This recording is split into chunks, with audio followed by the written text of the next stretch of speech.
Great Scott! Great Scott! Great Scott!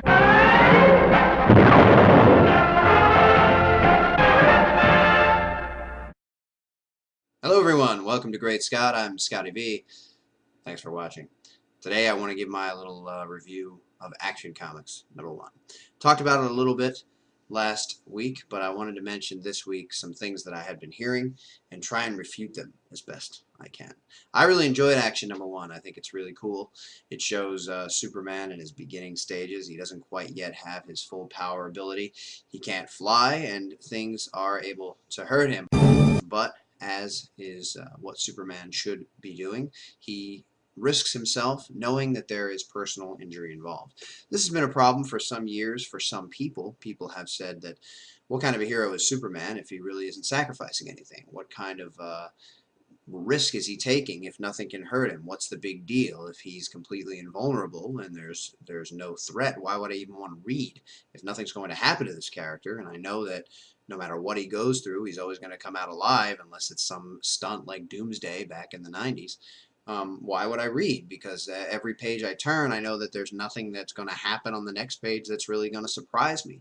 The guy always does the right thing, and he doesn't have to worry about not doing the right thing because no one can hurt him, no one can stop him, so he doesn't ever have to make any compromises, and he's not really making any sacrifice. I disagree with this, but I do understand the sentiment. He was a little bit at times portrayed as overpowered and able to do too much. So I'm pretty excited that in this new take he hasn't yet reached his full potential, and who knows how long it'll take, and when he does reach the full potential, will he be there where he was before, to where almost nothing can hurt him.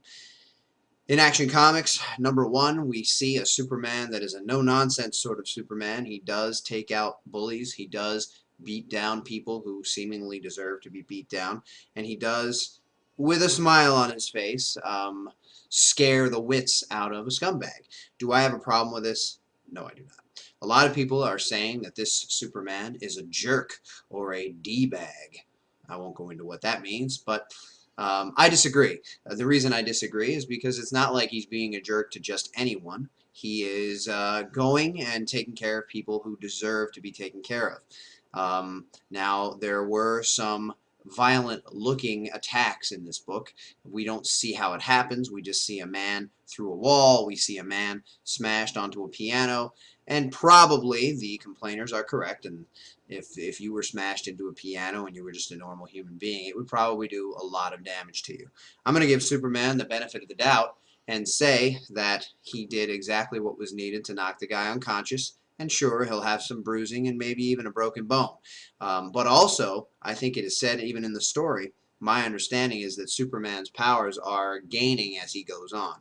So when the police officer says 6 months ago this guy wasn't even anywhere near this powerful, I think maybe even Clark doesn't realize that he has grown more powerful. So as he goes on, he's going to learn that he has to taper it back. And we're going to get to that point where in the current comic books before the new launch, Superman would say things like, if I didn't pull my punches, I'd turn people to paste.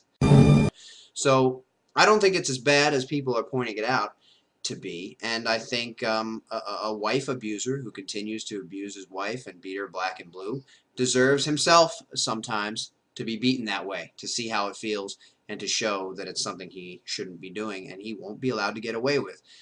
This is a Superman that was popular when he first came about, a no-nonsense guy standing up for those who were oppressed, and a wife being beaten by a bully husband is certainly someone who is oppressed. Obviously, we all understand that the Superman of today has always been a more peaceful guy, a guy who handles what needs to be done and takes on powerful threats, but doesn't beat up normal humans. And I expect that he won't be doing that forever, but he's also going to be a more tough Superman, a guy who stands for what's right, no matter who disagrees.